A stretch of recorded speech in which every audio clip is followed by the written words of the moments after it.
एक नगर में एक साहूकार रहा करता था। उसके 7 लड़के थे। एक दिन उसकी स्त्री खदान में मिट्टी खोदने के लिए गई और ज्यों ही उसने जाकर कुदाली मारी, त्यों ही सेई के बच्चे कुदाल की चोट से सदा के लिए सो गए। इसके बाद उसने कुदाल को स्याहू के खून से सना देखा तो उसे सेई के बच्चे के मर जाने का बड़ा दुख हुआ, परंतु वह विवश थी और यह काम उससे अनजाने में हो गया था। इसके बाद वह बिना मिट्टी लिए ही खेद करती हुई अपने घर आ गई और उधर जब सेई अपने घर में आई तो अपने बच्चों को मरा देखकर नाना प्रकार से विलाप करने लगी और ईश्वर से प्रार्थना की कि जिसने मेरे बच्चों को मारा है उसे भी इसी प्रकार का कष्ट होना चाहिए। तत्पश्चात सेई के श्राप से सेठानी के 7 लड़के एक ही साल के अंदर समाप्त हो गए, अर्थात मर गए। इस प्रकार अपने बच्चों को असमय काल के मुंह में समाये जाने पर सेठ सेठानी इतने दुखी हुए कि उन्होंने किसी तीर्थ पर जाकर अपने प्राणों को तज देना उचित समझा।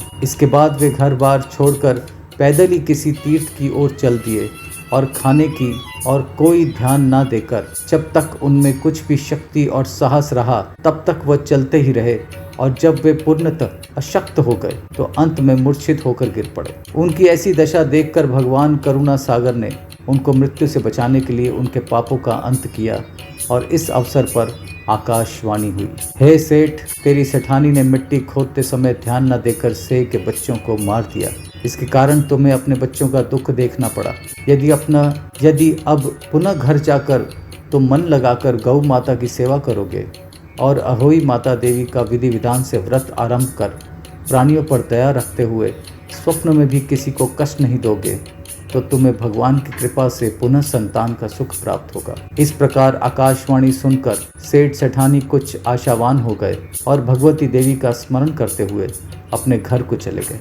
इसके बाद श्रद्धा भक्ति से न केवल अहोई माता का व्रत अपितु गौ माता की सेवा करना भी आरंभ कर दिया तथा जीवों पर दया भाव रखते हुए क्रोध और द्वेष का सर्वथा परित्याग कर दिया। ऐसे करने के पश्चात भगवान की कृपा से सेठ सेठानी पुनः 7 पुत्र वाले होकर अगणित पौत्रों सहित संसार में नाना प्रकार के सुखों को भोगने के पश्चात स्वर्ग को चले गए। बहुत सोच विचार के बाद भली प्रकार निरीक्षण करने के पश्चात ही कार्य आरंभ करो और अनजाने में भी किसी भी प्राणी की हिंसा मत करो। गौ माता की सेवा के साथ साथ ही अहोई माता अजन्मा देवी भक्ति की पूजा करो। ऐसा करने पर अवश्य संतान सुख के साथ साथ संपत्ति सुख प्राप्त होगा।